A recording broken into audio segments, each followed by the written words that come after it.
आइए बच्चों, आज हम एक सीख लेंगे। भगवान से हमें कभी भी कुछ नहीं मांगना चाहिए।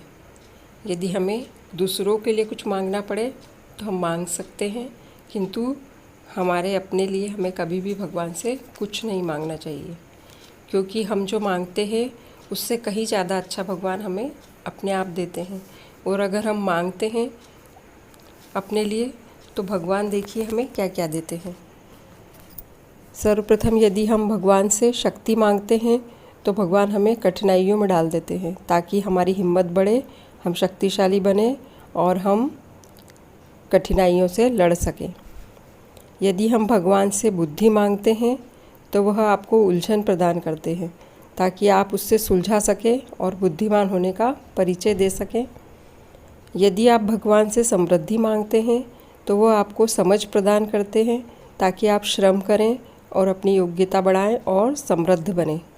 यदि आप भगवान से साहस मांगते हैं तो वह आपको परेशानियों में डाल देते हैं ताकि आप उससे उभरें और साहसी होने का परिचय दें और अपनी परेशानियों को दूर करें। यदि आप भगवान से प्यार मांगते हैं तो वो आपको दुखी लोगों के बीच में खड़ा कर देते हैं ताकि आप उनकी मदद कर सकें और उदार बन सकें और प्यार करना सीखें। उससे आपको प्यार भी मिलता है। यदि आप भगवान से वरदान मांगते हैं तो वह आपको ऐसा अवसर प्रदान करते हैं कि आपको वरदान मिल सके।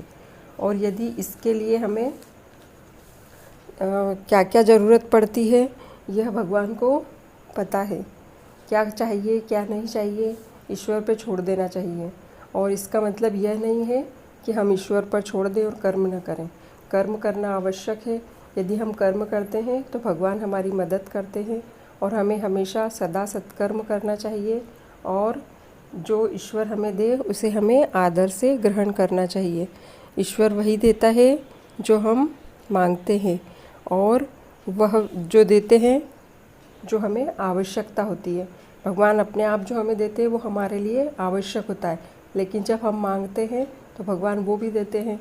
इसलिए हमें भगवान से सदा सत्कर्म करना चाहिए और उन्हें क्या देना है ये उनके ऊपर छोड़ देना चाहिए। इसलिए भगवान से कुछ न मांगना चाहिए और बल्कि हमेशा दूसरों के लिए मांगें। दूसरों के लिए मांगने से हमारा पुण्य अपने आप बढ़ता है और हमारे अच्छे कर्म बढ़ते हैं। ईश्वर क्या है हमारे लिए वो एक श्लोक में बताती हूँ।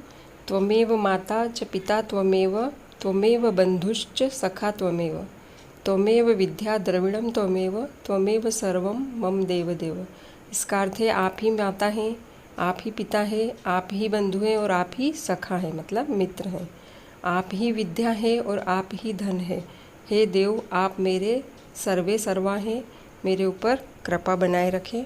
यह श्लोक अर्थ सहित याद करें और रोज़ भगवान की प्रार्थना करते समय भी बोल सकते हैं, जिससे कि ईश्वर आपके ऊपर सदा कृपा बनाए रखेगा। धन्यवाद।